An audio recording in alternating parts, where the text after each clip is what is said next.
I'm also delighted to be an executive producer of the film we're about to screen. It is my great honor to serve as your host for this timely event. Timely for many reasons, including the fact that we view this film on the 79th anniversary week of D-Day. The Normandy landings were instrumental in ending World War II, liberating Europe, and stopping the worst atrocities and genocide the world has ever witnessed. And today, 8 decades later, the brave people of Ukraine find themselves in a fight for their own liberation and freedom. Right off the top, I would like to recognize a number of people here tonight, including my dear friends, the Honorable Michael Kerzner, Solicitor General of Ontario, Idit Shamir, Consul General of Israel in Toronto and Western Canada, and Ali Essazi, Member of Parliament and Chair of Canada's Standing Committee on Foreign Affairs and International Development. I would also like to recognize my mentor and friend, Erwin Kotler, former Minister of Justice and Attorney General and founder of and the international chair of the Raoul Wallenberg Center for Human Rights. Recently, the National Post called Erwin living proof that not all heroes wear capes. What an apt description. He may not be a caped crusader, but Erwin is the greatest human rights crusader over the last 50 years. Currently, and at 83 years young, among his many pursuits of justice the world over, he's in a battle to free Russian dissident and democratic reformer Vladimir Kara-Murza from one of Putin's prisons. I'm honored to have him. I'd also like to give a shout out to Mitch Warsaw, who, like me, is an executive producer of Superpower. I first met Mitch in grade 1. He's an old and loyal friend and a distinguished Canadian defense attorney who believes in justice and human rights for all. I would also like to thank Aaron Kaufman, who opened doors for me this past September so I could travel to Ukraine on a fact-finding and humanitarian mission. Finally, I would like to thank Robin Mogul and her team for pulling together such a first-class event here in Toronto.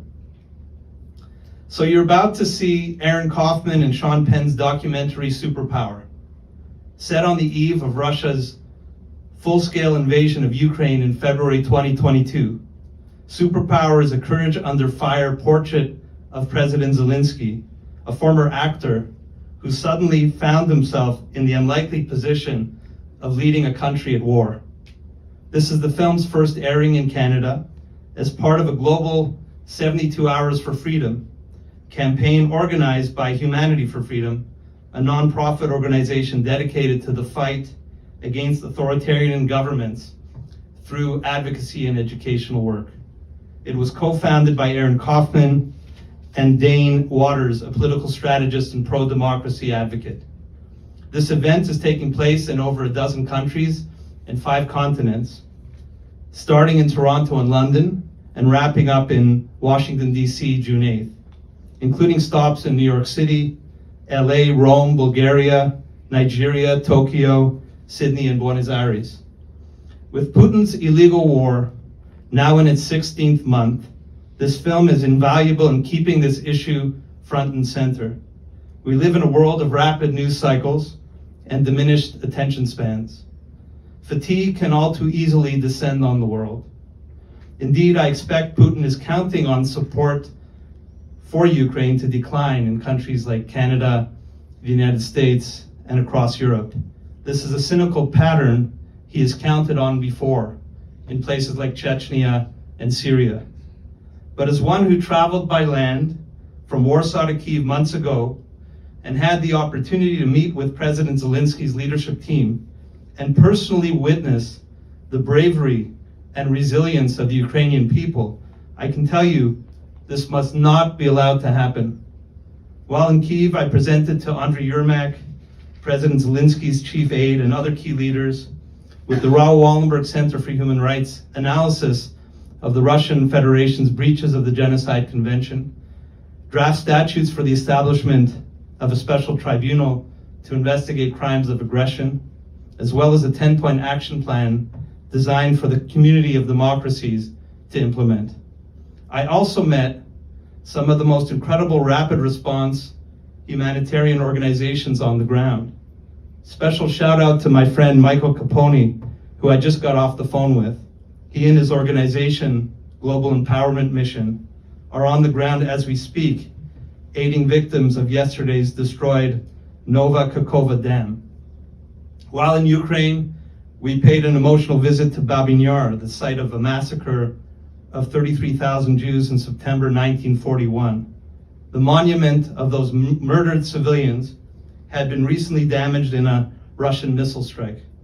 This visit further amplified for me the duty of all nations to act on Russia's breaches of the Genocide Convention on the very soil where the Nazis committed genocidal atrocities decades ago.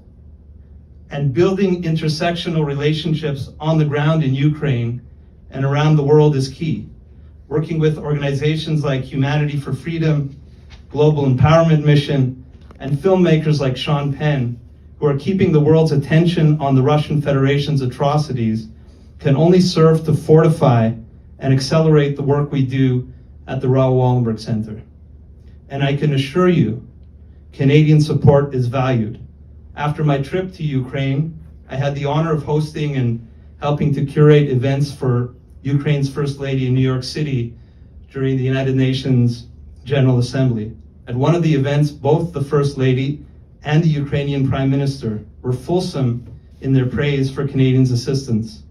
The Prime Minister pointedly commented to me how especially appreciative he is of the contributions of the Canadian people and its leadership. Not everyone can, of course, or should travel to Kyiv or witness President Zelensky firsthand, and that is the importance of this film. Thanks to co-directors Sean Penn and Aaron Kaufman, we see President Zelensky in action in a very personal and human way.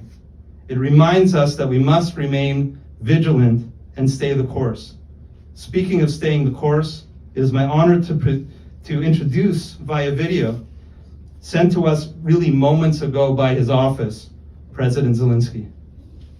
Ladies and gentlemen, in a few minutes you will be watching a documentary that is about the superpower of Ukraine, the superpower that astonished the world on the 24th of February 2022, the superpower that helped us stand, the superpower that helps us fight, the superpower that will help us win. What is it? You will decide for yourself once you have watched the film. For me, our superpower doesn't belong to one person. It is something inside every Ukrainian, every warrior, every defender, doctor, rescuer, firefighter, sapper, power engineer, diplomat, reporter, volunteer. Millions of Ukrainians stand as one. This makes our superpower limitless. Millions of Ukrainians know they fight for a greater cause. This makes our superpower inexhaustible. Millions of Ukrainians do the impossible every day and inspire the free world to stand for their values and support Ukraine. This makes our superpower gripping. No matter where in the world you are watching this documentary, you'll feel it, a piece of Ukraine's superpower inside. I thank you, Sean Penn, and his team. I thank Humanity for Freedom for sharing our superpower with the world and standing with us, standing with Ukraine. Glory to Ukraine.